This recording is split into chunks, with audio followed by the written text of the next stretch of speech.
Recognize Denver Mayor Johnston for his opening statement. Good morning, Mr. Chairman, and thank you for inviting me to testify today. This committee convened this hearing on the critical topic of immigration. I want to tell you Denver's story. When I became mayor 20 months ago, Denver was already receiving buses of immigrants with little to no notice or coordination.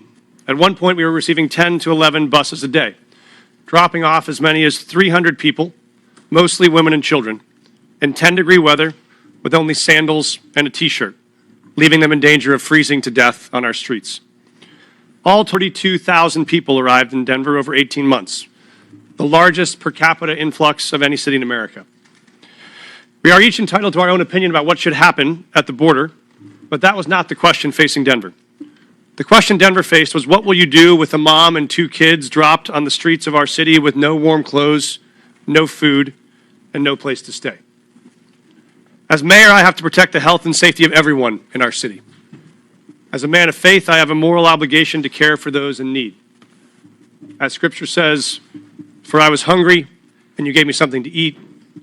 I was thirsty, you gave me something to drink. I was a stranger, and you invited me in." So that's what we did.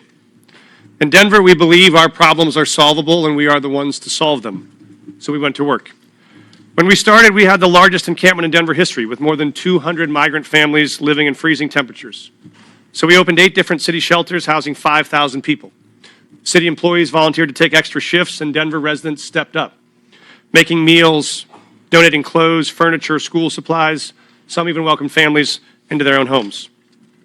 We helped 8,700 eligible individuals apply for work authorization so they could put food on their own table, pay their own rent, and reduce the strain on public resources.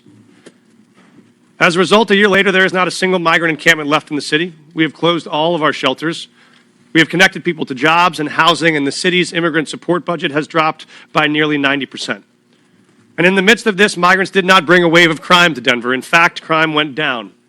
Homicides dropped 17%, shooting victims dropped 24%, auto theft down 29%. America is not just a place, it's a belief. Some people are born into it, some fight their whole life to get to it. It's a belief that all are created equal. It's a belief that it doesn't matter where you came from if you're willing to fight hard enough. Julian Becerra's parents believed that. So they brought him to this country from Mexico when he was 10. They taught him respect, and they taught him to love and serve his community. As an adult, he decided the most honorable way to serve his community was in uniform. So he enlisted in the Air Force.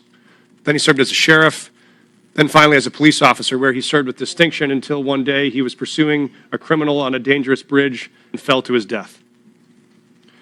In the midst of the immigration crisis, I attended the Fallen Officers Memorial as I watched officers hand Officer Becerra's 10-year-old daughter a folded American flag. I watched her cry as she wrapped her little arms around that flag and holded it tight the way she wished she could hold her dad, but never will again. For the rest of her life, she will cherish that flag, that American flag, because it is the country that her dad loved, it is the country he chose, it is the country he served, it is the country he gave his life for. So if we want to tell the story of what impact immigrants have in America, we must tell the full story. That story must acknowledge that this country has luck people like Julian Becerra, who love this country enough to risk their lives to keep us safe, to keep all of us safe. When buses started showing up filled with migrants, some in my city were afraid, just like I'm sure some of your constituents are afraid. They were afraid about crime and homelessness and worried about what these new people might take away from them. I understand that fear.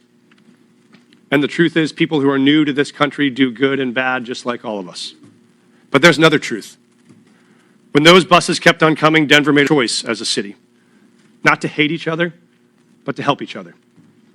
Not to turn on each other, but to turn to each other.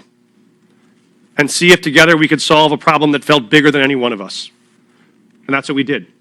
It wasn't perfect, and it required sacrifice from all of us. But in the end, Denver came out stronger and closer than we were before. Because Americans expect us to do more than point fingers. They expect us to solve problems. So if Denver can find a way to put aside our ideological differences long enough to manage a crisis we didn't choose or create, it seems only fair to ask that the body that is actually charged with solving this national problem, this Congress, can finally commit to do the same. Thank you, Mr. Chairman.